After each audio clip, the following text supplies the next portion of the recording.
I had had chest pains for a couple weeks, didn't really make much of it, had seen my primary care. I really thought it was just felt kind of like indigestion that wasn't really going away.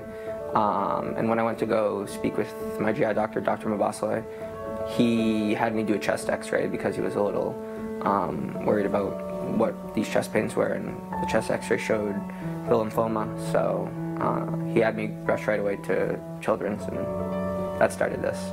The diagnosis came in very quickly because the mass was so prominent that they knew right away what it was. But I think one of the hardest things was relaying the information to the rest of the family, especially having to call my husband to tell him. And you know, his siblings, they're pretty close family, so I think it was terrible. It was something that you just never ever want to be a part of. When I first got diagnosed, it was obviously a struggle. I know it's a struggle for every family to have to accept this new reality, and everyone kind of makes this their first priority, but they really got behind me and they really supported me. When I got to the hospital and I had to shave my head, my brother and my dad stepped right in.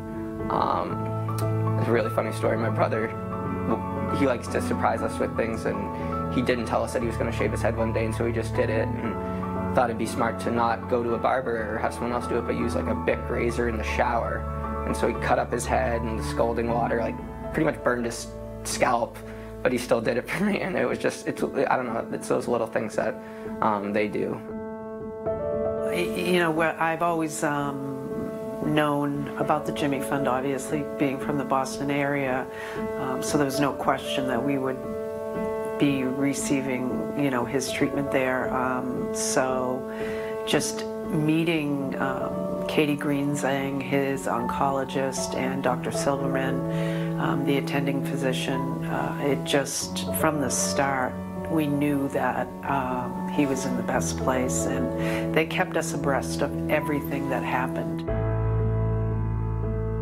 I think the community and the people who work there, they make the difference there, and it really makes it go from a terrible, terrible thing that no one ever should have to go through to something that's manageable, that you can still go there and still look forward to having to go through this, even though it is such a tough thing to go through that no one should obviously ever have to experience.